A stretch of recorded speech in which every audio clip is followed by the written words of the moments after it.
Some of you may know something about ideas, with a big I, a big D, a big E, a big A, and a big S. We formed ideas early last year. I keep saying that unlike the world economy, ideas keeps expanding. We have several events, public events, one of which you're seeing here this evening. We participate in a number of the London School of Economics global partnerships with Sciences Po and with Beida, PKU University in Beijing. And we also have created a series of what we think are interesting and exciting programs, most recently on Southeast Asia, Latin America and Africa, and we're delighted to announce, and it's very pertinent, for this evening's lecture, a Middle East program which we will be creating and indeed launching on the 10th of November. So that is ideas and what we do, and this is part of what we do, public events. Let me just say something about the position which Gilles Kepel now holds. Some years ago, through very generous funding from a very good friend of the London School of Economics, Emmanuel Roman, who lives in London and works here, provided financial support to create a newly named chair named after his father, Philippe Roman. And so the chair was created 3-4 years ago, called the Philippe Roman Chair in International Affairs. There have so far been 2 holders of that chair, Paul Kennedy, who was here for a year. Last year was Professor Chen Jian of Cornell University, the famous scholar on the Chinese Revolution and the history of China, particularly since 1949. And so it's absolutely wonderful for this funding to now bring another great international scholar to the LSE, Professor Gilles Kepel, the 3rd holder of the Philippe Roman Chair in International Affairs. But again, great thanks to Emmanuel Roman for funding this very generously. I don't think I need to say too much about Gilles. You will notice that he is French, although, of course, originally the family was from Czechoslovakia. He's a very good friend, and most importantly of all, I think, for this evening, is one of the great world's experts on the Middle East and on Islam. He has written voluminously over many years on Alqaeda, in its own words, du jihad à la fitna, the roots of radical Islam, jihad, the trail of political Islam, the war for the Muslim minds, Bad Moon Rising, a chronicle of Middle East today, and on and on and on. I don't need to go on because I think Gilles is here to talk to you. You don't want to listen to me any longer to talk on the topic of this evening's lecture. Welcome, Gilles, for this lecture, which we look forward to, Beyond Terror, Martyrdom, the Future of the Middle East. Ladies and gentlemen, Gilles Kepel.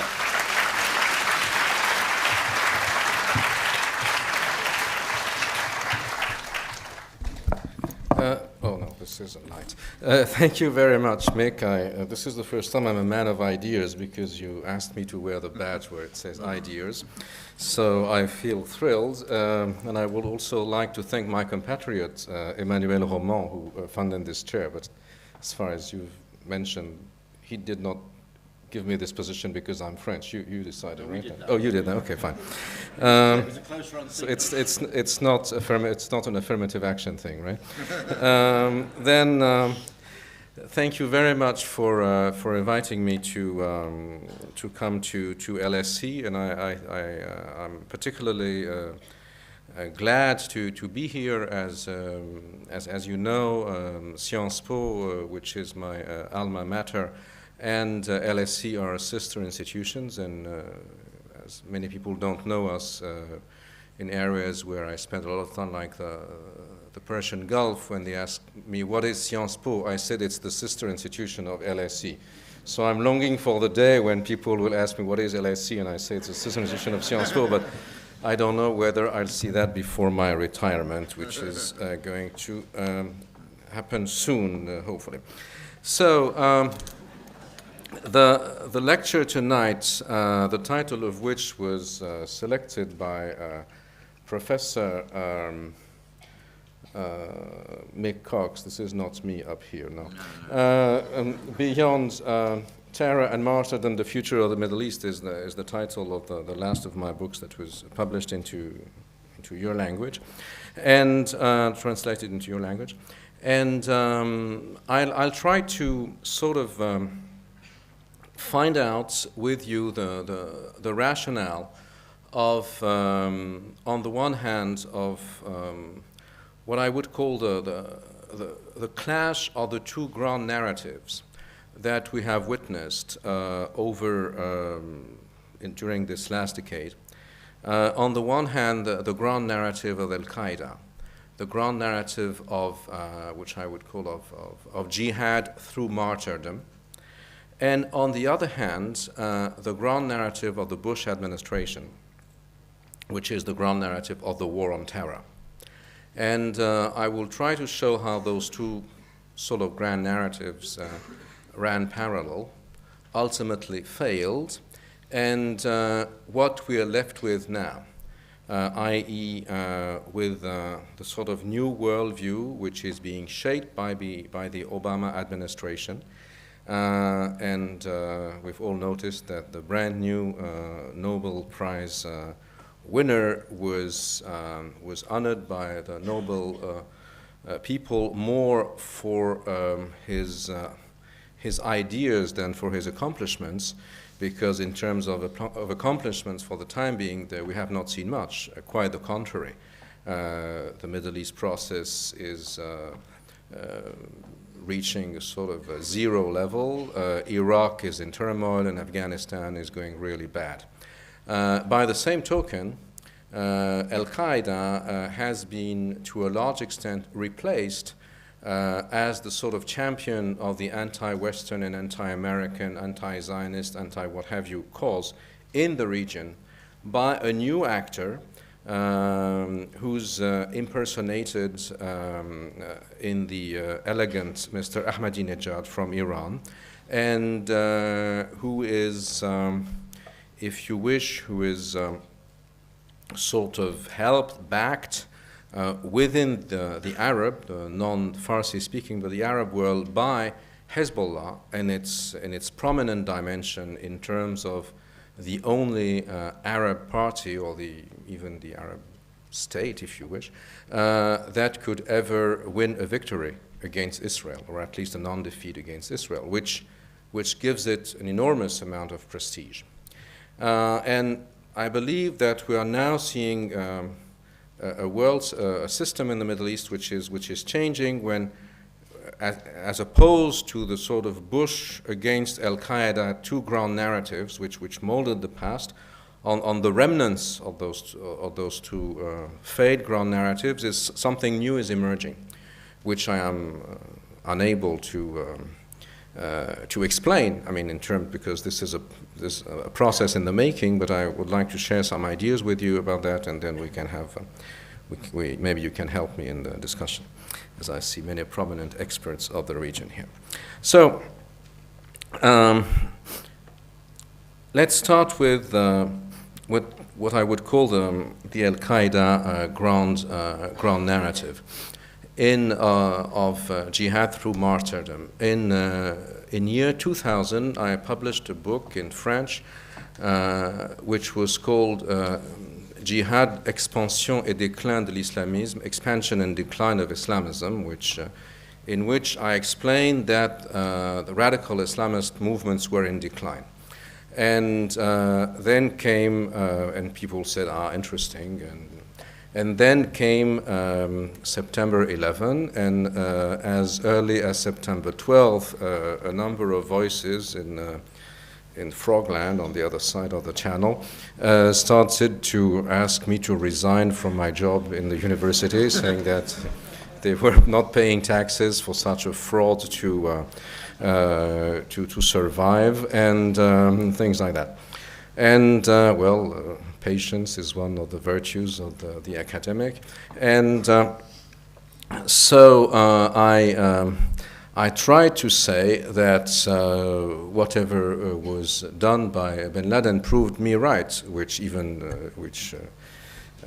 brought me more laughters, but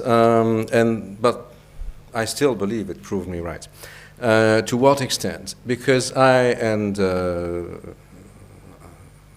if you read Al-Qaeda's literature, which something which I tried to do, and this is something I tried to, the message I passed to the LSE students today is that you cannot really study the Middle East if you don't have the language. I mean, in order to understand Al-Qaeda and the way that those people think and see the world, you have to write their text in Arabic. Otherwise, you'll never understand anything. If you read Ayman al-Zawahiri's text, and he is the real ideologue in Al-Qaeda,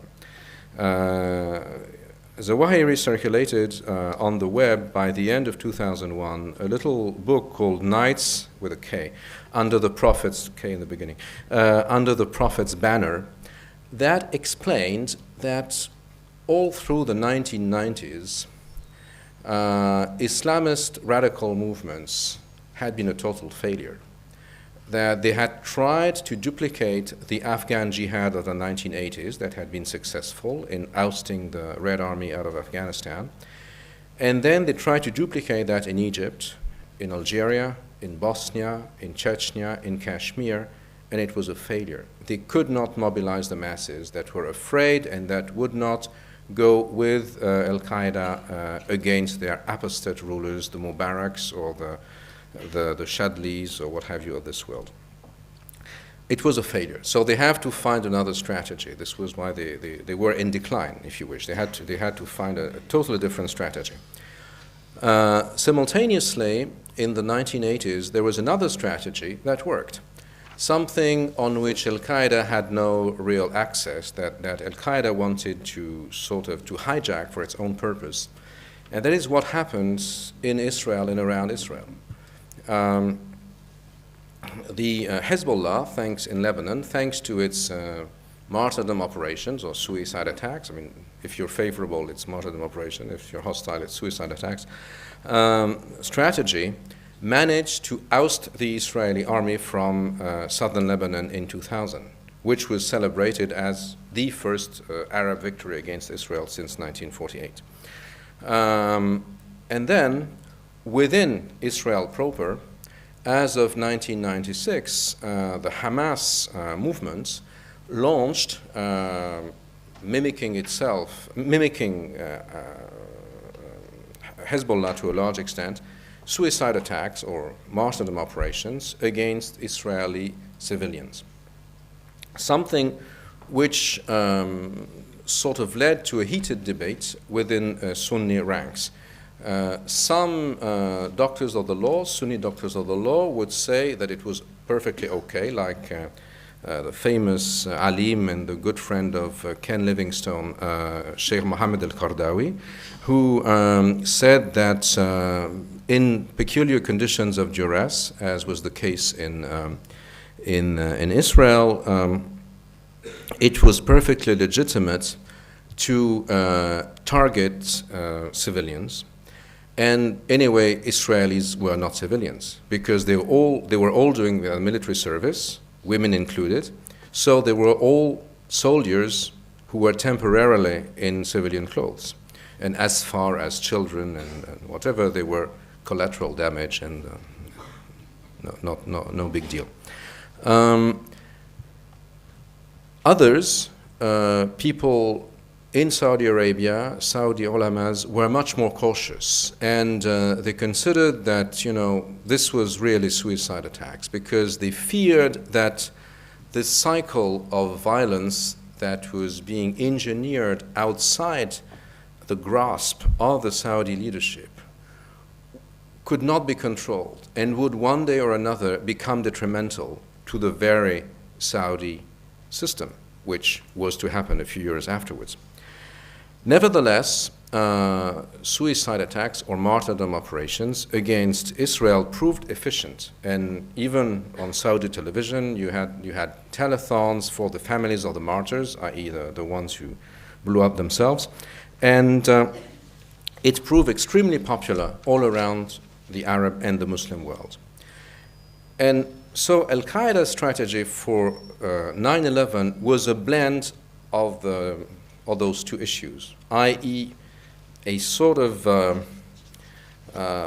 lessons learned, if you wish, from the failures of Sunni guerrilla jihads, which they had engineered, and an attempt to hijack the experience of Hezbollah and Hamas, but for their own purpose, and to surf on that wave. And when they decided to blow up the World Trade Center and the Pentagon and the Capitol, had the fourth plane fallen on the Capitol, then they, in a way, it was as if they, it was just like an attack on an Israeli bus or pizza joint, but with a much bigger magnitude, if you want. It was exactly, it was the same movement that they had tried to engineer.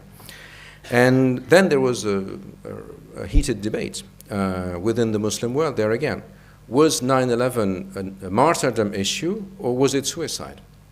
And Sheikh Qardawi, who had ruled that attacks against Israel were martyrdom operations, ruled that, on the contrary, attacks against America were suicide, so that their perpetrators were roasting in hell instead of enjoying the paradise.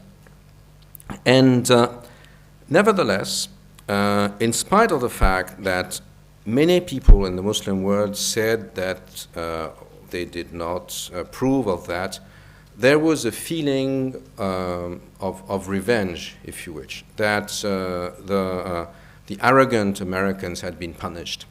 And even though, there were a number of strange things saying that, Muslims were unable to do that, could not, and that there was a famous telex or fax or whatever that was sent to Jews who were working in the World Trade Center building so that they would not come to the building on this day. And, this was a rumor that was very widespread in the area at the time. And in spite of this kind of sympathy, if you want, that the bombings managed to attract on bin Laden, nevertheless, the big issue for bin Laden was not sympathy, was not only to have airtime, it was to achieve this project of mobilization that was summed up by Zawahiri in the title of his booklet, Knights Under the Prophet's Banner, which could translate as mobilizing the Muslim masses under Al-Qaeda's banner. And then the real issue a few years after, or a few years in retrospect, is to wonder whether or not they have managed to mobilize Muslim masses under their banner.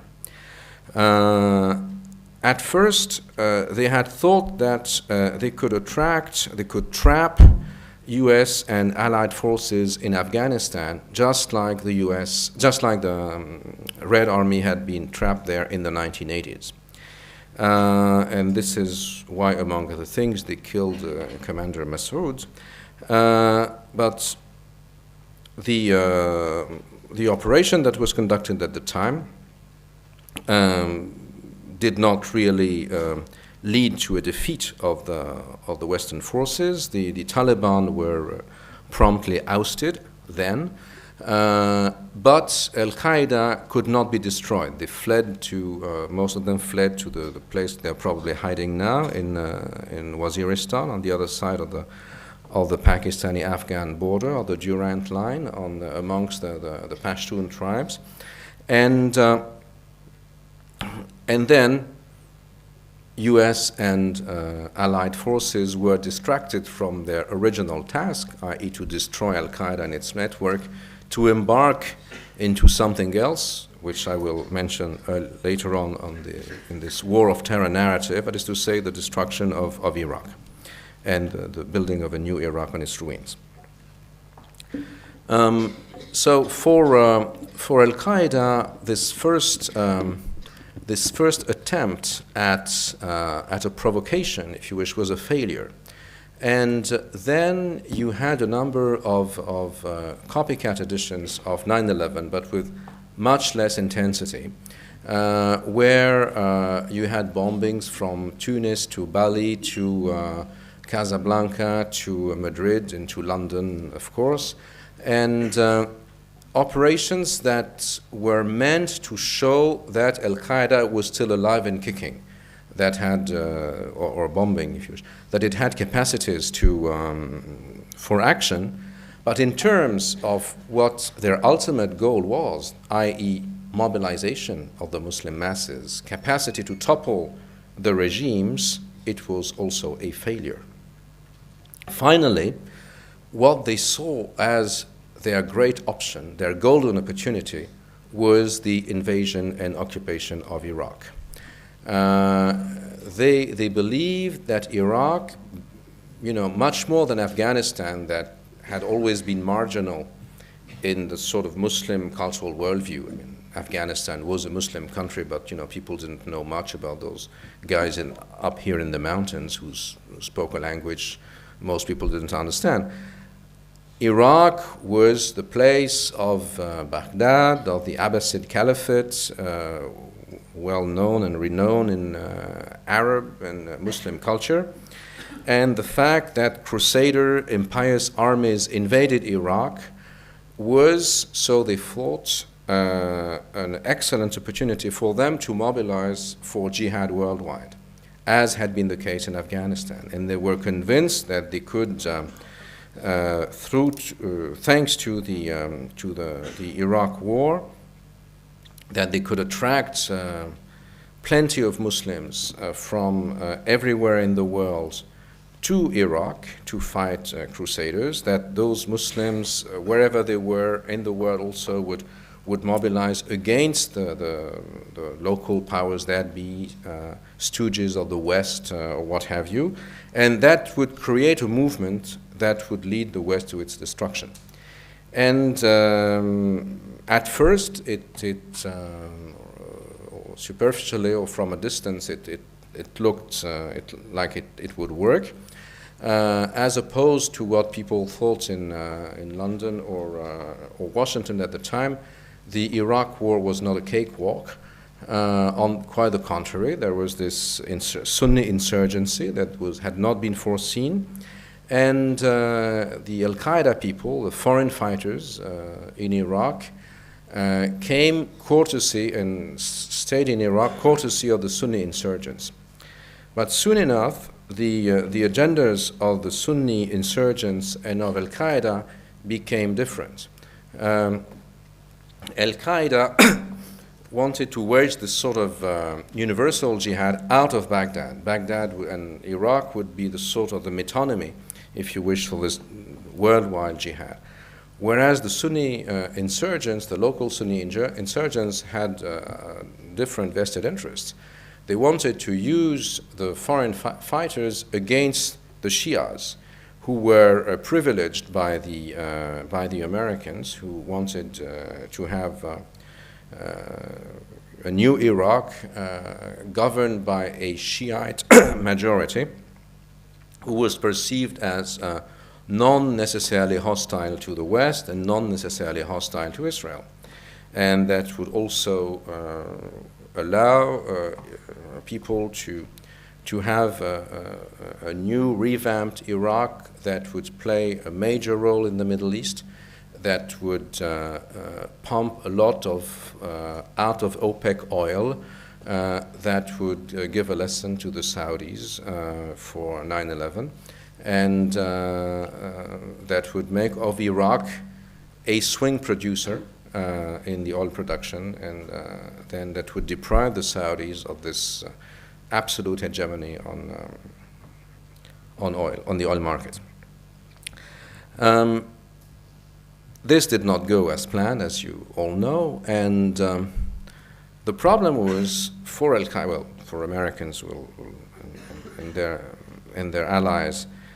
I'll get back to that in a minute when I talk about the war on terror ground narrative. But as far as Al-Qaeda was concerned, the problem was jihad that the thought would be attractive and all-encompassing turned into its contrary, something which is called in Arabic fitna, or something that means internal strife or civil war, if you wish, and something which is perceived by doctors of the law, the ulama, the Muslim doctors of the law, as the most dangerous thing that may happen to the ummah, the community of believers, because when Muslims fight each other and when the community is destroyed from the inside, then the community makes an easy prey for its outside enemies, the Crusaders, the Zionists, whatever, and the non-Muslims in general.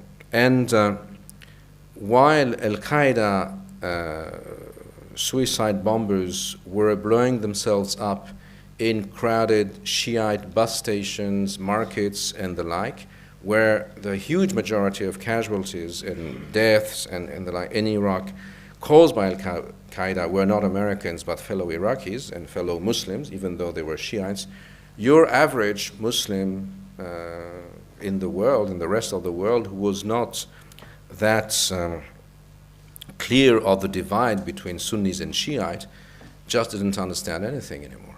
And this issue of jihad, waged by Al-Qaeda, looked like mere bloodshed.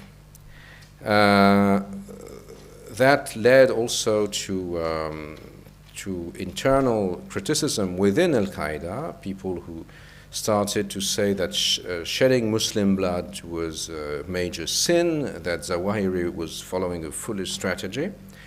And that also led to the fact that the Americans, probably with after some sort of deal with Sunni Gulf Arabs, started to see local Sunnis turning their back on Al-Qaeda and passing alliances with U.S. troops, the so-called awakening brigades or the Sahwa movement, probably being paid with oil money, and the deal being that those Sunnis would have access to some part of the power in the new Iraq and some share of the oil production. So that led to the fact that Al-Qaeda in Iraq, which had believed it would, and if you look at Zawahiri, listen or look at Zawahiri's tapes at the time, you see that he foresees an Islamic caliphate based in Iraq that will spread to the whole region, that will destroy the cardboard country of Jordan, as he says, Dawlat Qartuna, and that will then reach out to Palestine, destroy Israel, throw the Jews to the sea, liberate that, and so on and so forth. In 2006, at the height of this delirium, they even broadcasted fake TV interviews where you had an Al-Qaeda guy who looked like a TV anchor but whose face was blurred, who would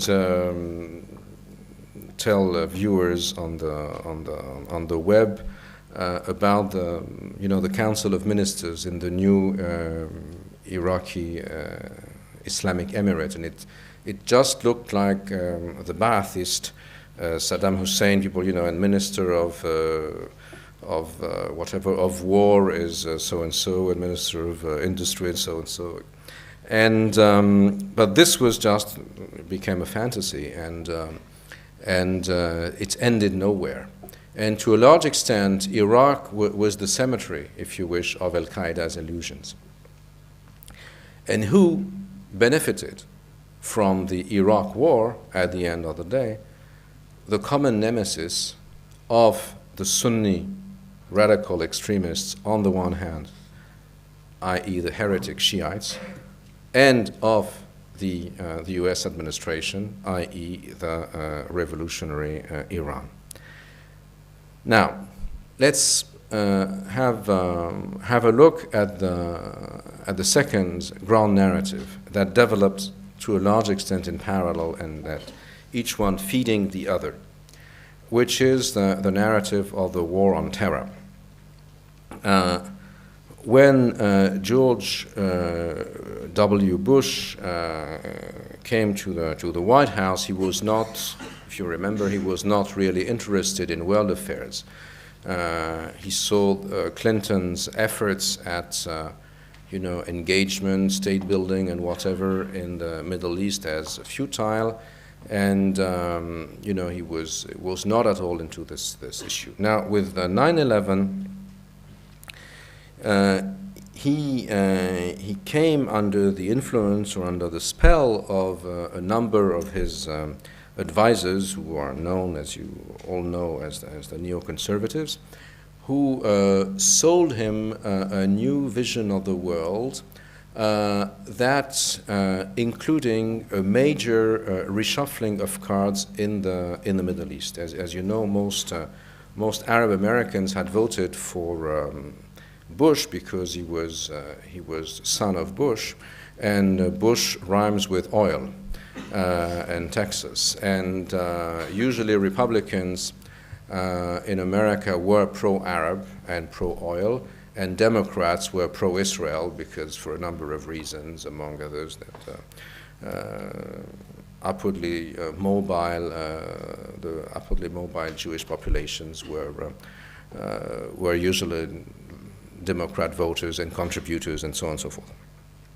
Then the poor American Arabs who voted for Bush had to be slightly disillusioned after a little while, because the neocon worldview that molded the war on terror was based on a vision of the Middle East that was completely different from the one of the previous Republican administrations. And you have to remember that probably the US president who was the most detrimental to Israeli interests had been George Bush the father, when he twisted the arms of the Israelis in 2001 at the Madrid Peace Conference, and during the war for the liberation of Kuwait, where he did not allow Shamir to retaliate to the scuds that were fired onto Israel from Iraq, for fear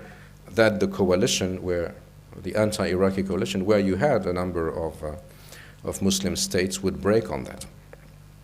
Now, Bush the son and his advisors then used I would not say the pretext, because 9/11 was for real, of course, but used the opportunity of 9/11, which is, good politics. You take the opportunities and you use them for your own purpose. And this is not the first time in history, and it will not be the first time in history. So I fear. To advance their own agenda. And their own agenda was to punish Alqaeda to some extent, but as I said previously, the war in Afghanistan was did not go far enough, and then the war effort was distracted to something else, which was Iraq. And Iraq was more important because you would have then, after on the ruins of the Saddam Hussein regime, you would have a pro-West and pro-US, not anti-Israeli Iraq. On the one hand, it would create a sort of a Shia state that would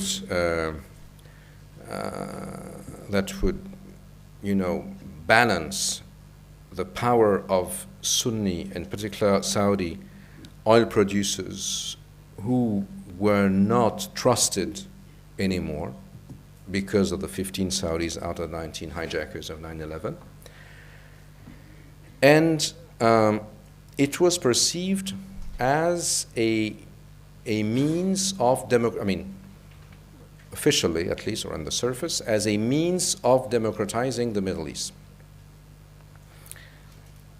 That meant that a democratic Iraq would have immediate consequences on Iran, because Iranians would see, or the Iranian population or civil society would see that Shias in Iraq were happy and democratic, and then they would topple their own leaders, and they would end the Iranian theocratic regime. On the other hand, they would create a model for democracy, and there would be a sort of virtuous or positive domino theory, if you wish. And then even American allies like Egypt and Saudi Arabia and the like would be compelled to become democratic if they did not want to disappear. So this was the issue, or the core of the discourse on the surface, and it was quite attractive to a number of people, including in the Arab left and in the left and in humanitarian groups in the West. But then, under the surface or below the surface of this democratic narrative, there were two issues. One, the issue of Israel, for which the neocons were absolutely adamant that Sharon should not negotiate with the Palestinians. And when you think of 9/11, you also have to put it in its context. 9/11 took place 1 year after the beginning of the Second Intifada. And Arafat soon enough understood what use would be made of 9/11 against the Palestinian cause in the Second Intifada. And if you remember those images, it compelled Arafat to lift up his sleeve and give his blood for the victims of 9/11. I don't know if there was anyone in America that used Arafat's blood to have a transfusion, but this is another story. And then Sharon, of course, said, we have our own Ben Laden, and his name is Arafat, right? And so as far as the Palestinian-Israeli issue was concerned, the Iraq War, in a way, ran parallel to the situation in Israel. And actually, for a number of TV viewers, first and foremost Al Jazeera, some of them are here, viewers, but not only Al Jazeera viewers, I mean, it was difficult to see the difference, actually, because they were the same tanks and even not exactly the same uniforms on the Israeli and American part, some in Iraq, others in Palestine. And so this was one of the big issues, under the discourse of the narrative of democratization was the narrative of a totally pro-Sharon stance on the part of George W. and his advisors. The other issue that would undermine the democratization narrative much more deeply, probably, and that would start with the Muslim world, civil societies, then go to the European civil societies, even in Britain and Spain, whose governments had backed and participated in the war, and then finally the American electorate, who voted out the Republicans and then Bush at the midterm and then presidential election, was the issue of Guantanamo and Abu Ghraib, i.e., how could the grand narrative of democracy be based on incarceration without trial, in renditions, on torture, and so on and so forth. And Abu Ghraib was more detrimental to the U.S. cause than anything else, and it undermines any kind of public support to the U.S. narrative of democratization in the area. Some people would say, and that was right, that those belles âmes, as we say in French, those beautiful souls who were horrified at Abu Ghraib would not utter a word when Saddam Hussein tortured his opponents and killed them, and no one would care, which is absolutely true. But Saddam Hussein never said that he would base his regime on the values of freedom and democracy, or even if he said so, no one believed it. Whereas, these were these still are the core values of America. And so there was a major discrepancy there that deeply undermined America's image in the Muslim world, then created a major rift on both sides of the Atlantic and Channel, because of course Britain is on the other side of the Atlantic from our point of view. And at the time when I was invited into Britain, I felt that I came on enemy territory, and may still be the case, but I don't know. I'll see. And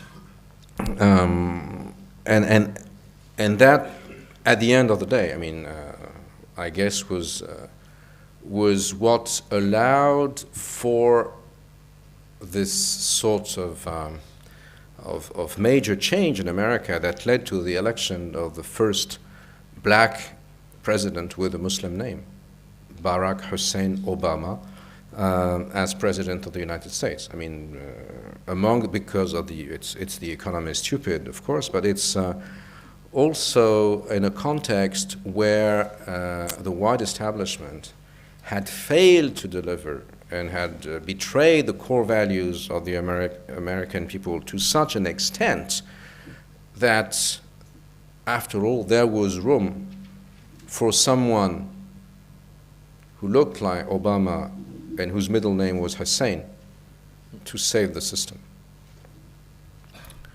Now, this is not my field, so I say that with caution under the hat of the ideas people who know more than I do about America. So this was also the end of the grand narrative of the war on terror. And to a large extent, as had been the case for Al-Qaeda, Iraq was also the cemetery of the war on terror's illusion, because the transformation of Iraq into a pro-US, pro-whatever, symbol of democracy, new Middle East fulcrum in the region just proved to be a failure. Not only that, but it reinforced Iran. And in 2007, the Iranians, who had until then been governed by a group that had made openings to the West under President Khatami, even though he was not entirely free of his movements. He was controlled by a complex system where he was not the ultimate decision maker, as we know, elected in an election that was fraudulent or non-fraudulent, but elected Mahmoud Ahmadinejad. Something that meant that the Iranian regime believed that as America was entangled in Iraq,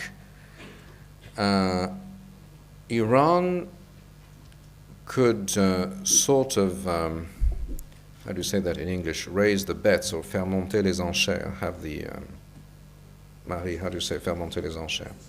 Raise the stakes, thank you, in Iraq. And, you know, they could extract the most of the U.S. with a regime that would bark and bark and bark at them. That, you know, compromise was not giving anything. And the U.S. was in such a weak position in Iraq that not only did they have to fight the Sunni insurgency, but if Iran was to unleash Shiite militias and Muqtada al-Sadr's militias on U.S. troops, then it would make their life very, very, very difficult. And so you had then a new situation where Iran and Mr. Ahmadinejad started to become, and 2007 was a year after which not only, 1997, sorry, was, no, when was he elected? Sorry? 2005? Yeah, 2005, yeah, June 2005, absolutely. 2005 was a time when he, which was probably the worst year in Iraq, and when, in a way, Al-Qaeda would start its decline. Zarqawi would be killed a year after, and in the stead of Al-Qaeda and of Zawahiri bin Laden as the main figure of opposition to the West, you would have the Iranian regime on the one hand, and then you would have Hezbollah in Lebanon. Now,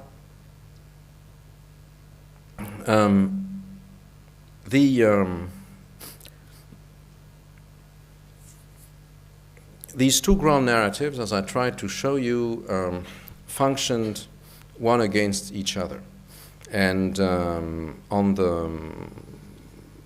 the Bush administration was perfect for Al-Qaeda as a target. And Al-Qaeda was great for the Bush administration also as a target. Not that their own politics vis-à-vis their own constituencies were not serious, but they sort of functioned as a couple, if I may say so. With the demise of both, then we had a new field, a new political situation taking shape in the Middle East, but a new political situation that had to deal with the remnants of the past. And with the fact that you had a Middle East which was mainly organized around three axes of crisis. The first of which, being the oldest one, took place in the Levant between Israel and Palestine as the primary contradiction, as the Maoists said in the good old days, with ripple effects within Lebanon that used the sectarian contradictions in Lebanon as a sort of echo chamber, and with the Syrian-Lebanese question also as an issue. And the legacy of the Bush administration was and of the Sharon administration was stalemate. A stalemate that would lead, strangely enough, and as if the Sharon administration, where Sharon was not around anymore and Arafat was not around either, as if the Sharon administration had been a sort of sorcerer's apprentice, would lead to the strengthening of the elements of the Palestinian political spectrum that was the most hostile to Israel, to the West, and the least amenable to negotiation, i.e. Hamas. As you know, Sharon decided that Arafat was not an interlocutor. Arafat could not leave his Muqatta headquarters in Ramallah until he finally embarked on a helicopter to die in Paris. And then Sharon considered that he did not have to negotiate anything with the Palestinians. That, this was this very neocon view that Israel imposed its will by force, and that any kind of negotiation would be perceived as a sign of weakness from the Jewish state. And this, in this state of mind, he decided the Gaza pullout. Now, the Gaza pullout could not be credited to Mahmoud Abbas, because poor Mahmoud Abbas had done nothing for it. So, which is the Palestinian group who claimed credit from the Gaza pullout? Hamas. Hamas that said, the reason why they pulled out, just like they pulled out from southern Lebanon because of Hezbollah's pressure, was because of jihad and of the second intifada that we have waged against them. And strangely enough, militarily, the second intifada had been, the war was won militarily by Israel. After they built the wall and all the fence, the suicide operation stopped. But the pullout, which was supposed to sort of accomplish the victory, meant that Hamas would use, even though the intifada was a military failure, was use it as a political victory and would win the elections of early 2006, right? And so the legacy of the Bush-Sharon system, if you wish, or the neocon vision in the Middle East was a failure, blockade, Hamas victory. Then the problems in the international system with Hamas victory, Hamas not being recognized, not being funded, being called a terrorist group, and so on and so forth. And that led in its stead to the fragmentation of Palestine and the Gaza Strip becoming a Hamas stan as of July or June 2007, and Mahmoud Abbas being in charge with Fatah of the West Bank. So a major axis of crisis that remained a major irritant, and a catastrophic legacy of the Bush administration, because with this irritant in the Middle East, then the whole region would always be contaminated. And you could not bring back the Middle East into, if you wish, into the world system, a globalized, virtuous world system. Second axis of crisis, the Gulf. Whether you call it the Persian Gulf or the Arabian Gulf or the Arabian-Persian Gulf, out of cowardice, I will just call it the Gulf, and which is characterized by, at first and foremost, the fact that the Gulf is all about oil and gas. And this is the region that exports the biggest quantity of hydrocarbons in the world. And then you have a double rift, a double fault line. Persian versus Arabs, hence the name of the Gulf, and Shias versus Sunnis. All Persians are not Shias. Most of them. There's a few Baluchis on the eastern part of Iran, which are in an quasi-insurgency state against the Shia regime in Tehran, but most are. And all Arabs are not Sunnis. Iraqis are Shias in their majority. Bahrainis, it's a tiny country, but it's 70% Shia. Kuwait is 30% Shia. Saudi Arabia, we don't know, 15% Shia, something like that. But Shias had the bad idea to be concentrated on the Gulf, on the oil fields. Since then, the Saudi government organized transmigration and implanted a number of Sunnis on those fields. And then Shia influence and Shia Iranian influence is extremely important in merchant families in Dubai, and Dubai is the lungs of Iran. It's what allows Iran to breathe in spite of the embargo.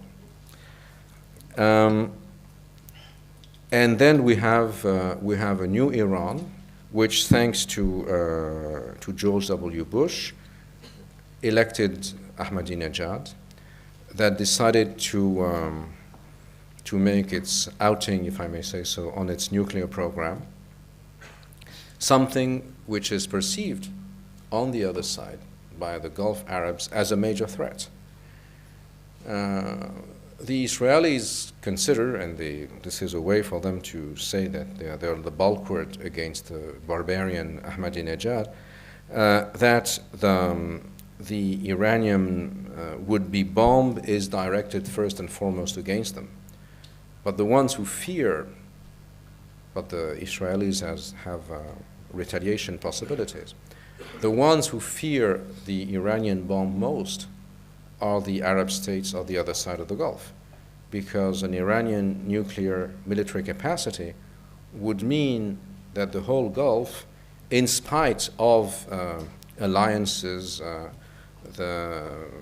with the West, American protection, and we now even, with the French, open a base in Abu Dhabi. Even in spite of that, nevertheless, you would have the regional superpower with nuclear capacity, which would be Iran. And that would change the whole balance of forces in the region. Third axis of crisis, what is called in the American news speech, AfPak, which is the sort of this Afghanistan-Pakistan region. Pakistanis are furious at this new word. They say we have nothing to do with we're Pakistan. If it weren't difficult enough to have created Pakistan as a coherent entity, now if you add it's even more complicated. And AfPak, where the good old Taliban who were supposed to have disappeared from the map after the mopping up of the fall of 2001, have mushroomed back, and where Hamid Karzai, who was nominated the most elegant president of year 2002 or something by Vogue magazine, is now, has difficulties being re-elected because one never finishes to count and recount the ballots and the votes and to say whether it was fraudulent, whether it was poppy-oriented, whether what have you. Which does not give great stamina to the NATO soldiers who are fighting against the Taliban and for Karzai and his cronies. Now, those three axes of crisis are the legacy of the Bush war and of the Alqaeda grand narrative, if you wish. And the challenge of President Obama was, from Osama to Obama, if I may say so, was to try to find a way out of this quagmire. And he tried to work on all fronts simultaneously, but with a clear priority, which was something which was quite logical had it worked, at Iran. And his advisors and himself considered that the key to the three axes of crisis was Iran. That if he could bring the Iranians towards a sort of much more accommodating position, then that would solve to a large extent the Gulf crisis, that the Gulf crisis was crucial to the resolution of the Levant crisis, because Iran is Hezbollah's, and to a lesser extent Hamas's godfather, is Syria's backer, and then if you had a reconciliation between the Iranians and the Arabs and the West, then there would be much less pressure, and then you could force concessions on the parts of the Israelis. and at the time, Olmert was in power, and Mrs. Livni, except that Mrs. Livni believed that Operation Cast Lead would bring her to power, which, and as you know, it brought Bibi Netanyahu to power, and that it will also be a major breakthrough in the AfPak crisis, because the attack of Afghanistan under the Taliban in the fall of 2001 was made possible courtesy of Iran, that let the US and allied planes flow over its territory. And at the Bonn conference in December 2001 that decided on the future of Afghanistan, the Iranians were present. This open hand policy towards Iran, in a way, was to some extent the same policy as Bush's policy, but with totally different means. I.e., for the Bush administration, the Shias were the targets. I mean, whether by force or by friendship, or by whether with a carrot or with a stick, the big issue was to tilt the Shias towards the West. And I will always remember once I went visiting Paul Wolfowitz in the Pentagon, and while he was Undersecretary for Defense, or I don't remember the title exactly, and you know, you get in the Pentagon building and you cross all those tops, and the look at the time being French in America was not great, and then you have all those crop cut guys from the Midwest and so on. And then I came into the waiting room, and much to my dismay, I found myself surrounded by people who were speaking not English with a Midwest accent, but Arabic with a Mid-East accent. And I looked at them most closely. Some of them were dressed in typical clerical Shia robes, and those guys their Arabic was Iraqi. So when I was introduced to Wolfowitz, I said, well, it was amazing, kind of amazing to get in the heart of the Pentagon, you know, what it materializes. And that was before the invasion of Iraq, and 2002, and to find so many Shias here. After all, Shiism was still the absolute evil to some extent. The Iranian revolution said, no, those people are our allies, and they applauded me 17 times when I made a speech this morning, much more than what I got today, right? And I have 2 minutes left. That's not going to be more. You know, I was told in America I always had to finish with an anecdote, so this is what you're having. And he said, you know, Shiites, to a large extent, are just like Jews.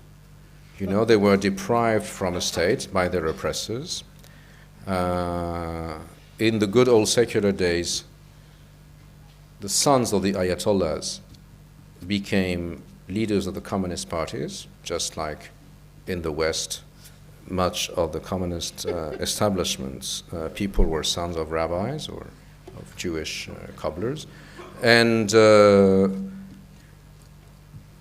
you know, these are people on which we can count. You know, they're educated, they're modern, and they're. I said, well, if you say so. I mean, whenever I've met those kind of politicians, they always tend to lecture me on the Middle East, so I listen to them politely. And you know, this was their intention. Well, it so happened that it was not exactly the case, and that they had to use force against Iran and Iraq to some extent. But then, and I believe that this is still the case, it was still the case originally in the Obama administration, that they thought that opening their hands towards the Shias and towards Iran was was the way to sort of break the knot, if you wish, of those three axes of crisis, and that they would pull on the Iranian string, and then the whole puzzle would open, if I'm looking for a metaphor, but my poor English doesn't allow me to do it. And now he got a slap in the face with the re-election of Ahmadinejad, even if we can think that, I don't believe that what was important was the demonstrations of civil society in Iran. I'm not even sure that Ahmadinejad really lost, and that he won only because of fraud. But what was important, I believe, what may prove more important, is that it's the first time when you have a clear rift in the regime. But I'll leave that for another lecture, so just like Scheherazade, I mean, you'll have an opportunity to come back.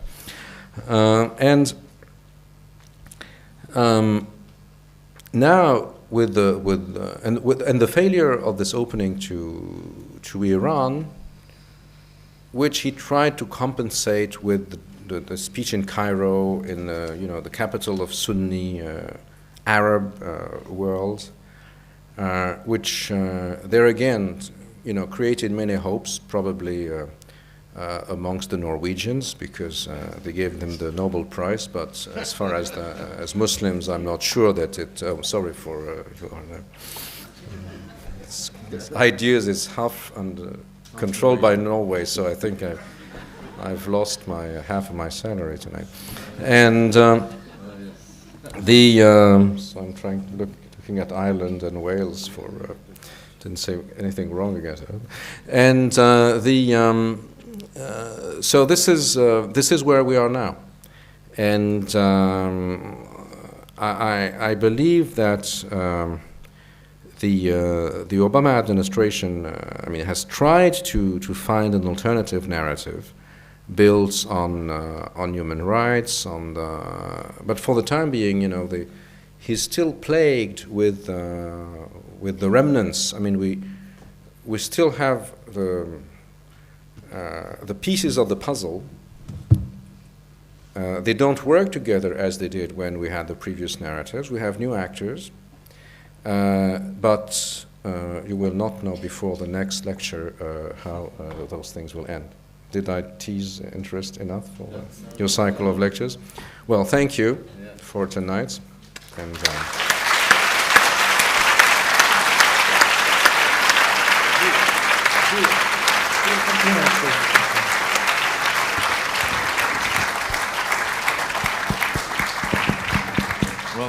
and I'm at your disposal for thank you very much, Gilles, for those comments on the Anglo-Norwegian-French relationship and ideas. We have about 15 minutes or so for some Q&A.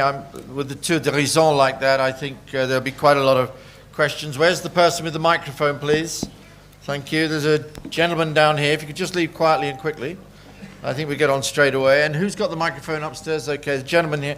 If you could make your questions brief and sharp, please. Thank you very much, sir. I'm surprised, Professor, you've been taken in by Zionist and Western propaganda about Iran. I've been taken in by what? Zionist propaganda. Zionist and Western propaganda. You see about bogeyman Iran. About what? Bogeyman Iran? Yeah, Iran is a bogeyman. It's not translatable, I don't think. Iran has not invaded any country past several hundred years. And I'm surprised that you even doubt you see the real election of Ahmadinejad. I think you've been taken into a propaganda of the Zionist and Western place. Okay, all right. Great. So I'm a Zionist and Western agent. You've been accused of worse in your life. Yes, Gilles, yes. We'll pick that question up on Iran, whether you're demonizing Iran for whatever particular reason. No, I'm not actually. But no, I know. I didn't think you were right. But anyway, there's a gentleman, the lady in the middle. I'm going to take two or three here. Yeah. Demonized Norway, but nothing. Yeah, you're horrible. But everybody's horrible to Norway. They got so much oil. Yeah. Quiet down there. Please, madam. Professor, I have a question regarding the nuclear issue about Iran. Turn it on, yeah. Sorry, can I hear me? That's good. The threat that it poses to Arab states and to Americans, what do you think would be the best strategy for for America to deal with this threat? Because it seems that America, along with France and Germany, have not ruled out military action in Iran. Obviously, their priority is to try the diplomatic approach, but they have not yet ruled out military approach. Do you think that if the diplomatic approach does not work, do you think that military action on Iran would solve the threat? Okay, we're back on Iran again on military. Let me just take one last up, Gilles, from this gentleman up here, and then we'll take those together. 2 Iran questions. Maybe, yeah, sir.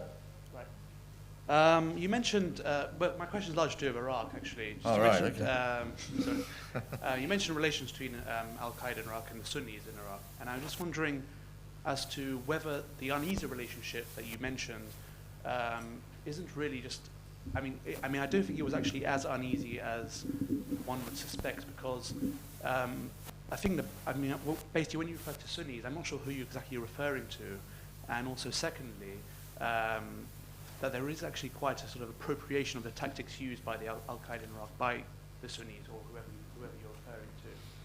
And the second question is... try not to move your mic out of your... Try far from your mouth when you talk, because usually works better I see that this is the emphasis of your question, but then I can't hear anything. So, can you hear now? Yeah, we can hear much better than the mic and the mouth are close together. So just to be short, the question was the relationship between Al-Qaeda in Iraq and Sunnis in Iraq. Yeah. And I'm just wondering who you're exactly referring to. Are you referring to Ba'athist, or who are you exactly referring to?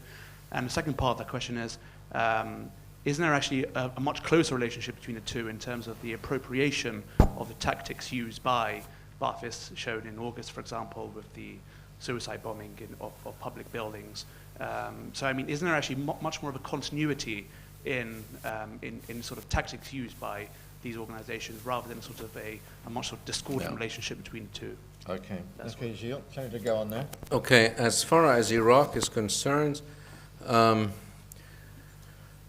believe that most of the Al-Qaeda people in Iraq were not Iraqis.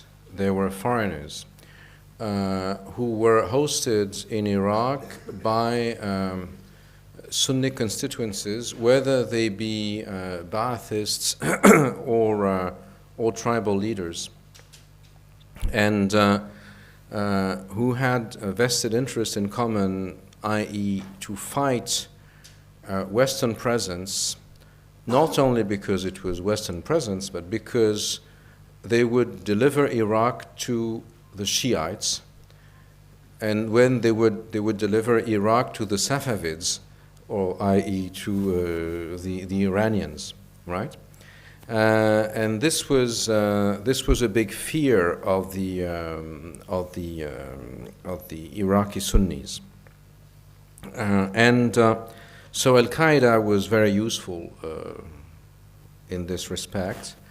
But I believe Al-Qaeda, even though the tactics looked the same, and even though at the time, you had radical indigenous Sunni groups that also took hostages and beheaded people and the like, nevertheless, at the end of the day, the ultimate goals of Al-Qaeda, which was to use Iraq as a platform for this global Islamic emirate on the one hand, and the aims of the local Sunnis who couldn't care less about the global Islamic something, who were interested in their share of power and oil in Iraq, proved different.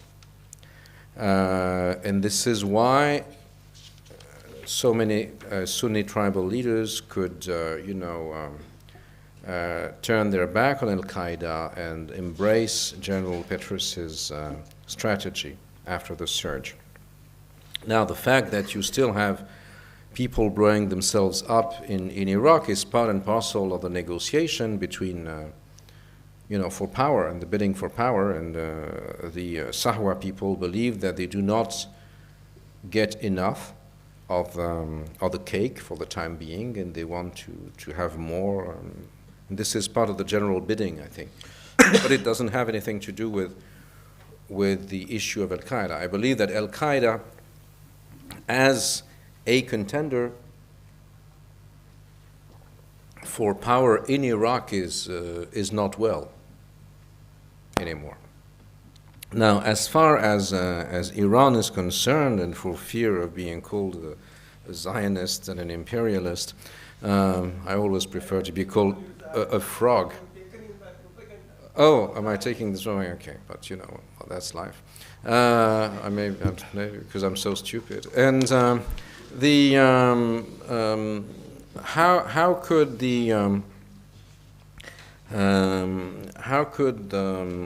then when the Zionists and the imperialists, i.e. the West, fight against the Iranian nuclear threat? Now, the first issue is that are the Iranians entitled, and by which standards, to have or not to have access to nuclear technology? Well, this can be divided into two sub-questions. The first one is civilian nuclear technology. And everyone, everywhere that can afford it now wants to have access to civilian nuclear technology, and the French, the Americans, and the others are competing like crazies in order to win the nuclear contract for in Abu Dhabi, 40 billions of euros, I think, worth. And then, you know, why would you have nuclear plants in Abu Dhabi and maybe tomorrow in Saudi Arabia and Kuwait and not in Iran? And nuclear technology, which was demonized a few years ago as, you know, the worst of technologies, is now perceived as the cleanest and a sort of super green technology, as you know, because it doesn't lead to global warming. Also, some say that after all, and I would not be far from this point of view, I don't know whether it's a Zionist or imperialist, but it's my point of view, that actually the fact that you would have nuclear plants in Khobar in Saudi Arabia on the one hand, and in Bandar Abbas on the other side of the Gulf in Iran, would be one of the best means to, you know, to diffuse tension in the region, because if the Iranians blew up the Saudi plant, or if the Saudis or the Israelis or what have you blew up the Iranian plant, then the nuclear cloud does not make any difference between Shias and Sunnis or Arabs and Persians, right? And everybody is, it's only the French who believe that the Chernobyl cloud stopped at the French-Italian border and never came to. And so this is something that clearly I think has to be put in relative terms. Now, the real issue, of course, is not that you have a civilian nuclear power, it's that you have a military nuclear power. And it's not, it may not only be that. And as you said, Israel has it, and Israel has not signed the TNP and has never said that it has it. India and Pakistan have it, and they never signed the NPT, it's named Non-Proliferation, NPT. But they have never used their weapons. And after all, Pakistan and India, being nuclear powers, to some extent this has helped diffuse the tension between the two countries, because each other knows that if he is invaded by the other, you know, the other may retaliate, and no one is going to risk it. Except that when you have Pakistan as a failed state and the military, which is partially pro-Taliban or what have you, then you're at risk of proliferation by you know, people who would sell dirty weapons, as was feared for some time and still is feared after the demise of the Soviet Empire. The problem is not, I believe, at the end of the day, that Iran has access to nuclear weapons. I think that whatever is done, they will have access to nuclear weapons. The problem is that Iran does not use its nuclear weapons. And that means that Iran has to be attracted into a security system where it should not use it. And where the Iranian government, whatever it is in the future, believes that its interests lie in its alliance with the West, and it's mainly in exporting its gas through gas pipes that cross other countries with which it has to ally, and that it does not to be hostile against. And the issue of the nuclear issue is not an issue of you can't have it, but it's rather an issue of why you won't use it. And I don't think that the military option against Iran is sound. Even though there was an article recently by a Saudi columnist asking the US and Israel to bomb Iran as soon as possible after the COM facility was discovered, because clearly the Iranians are not saying all the truth about that. But neither are the Israelis. And I don't think that this is,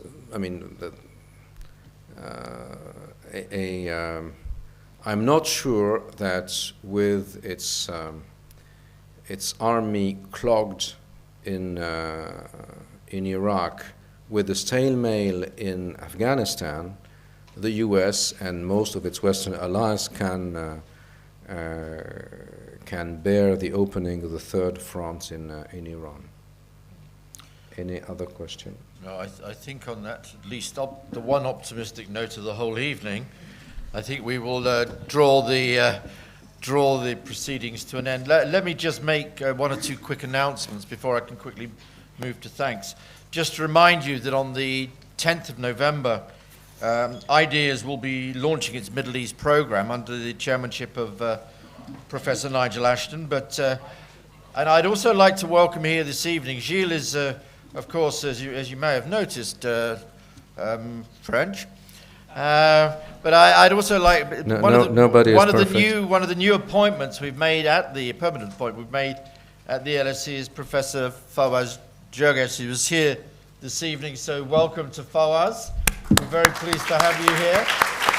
It is, I think, very important because it's part of the commitment of LSE and certainly of IDEAS, but certainly of IDEAS more generally, to the study of this most important and controversial of regions, as we picked up again this evening. The second lecture in the series will come on the 24th of November, where we'll be on jihad and the trail of political Islam. I just want to say thank you to two people. Firstly, to Emmanuel Roman, who's not here this evening, unfortunately, for the generous donation that has made this chair and this lecture here possible this evening. But secondly, to Professor Gilles Kepel, with great wits. I'd almost say he's got a sense of British humor. Here this evening. Gilles, thank you very much for a tour d'horizon. We look forward to you again on the 24th.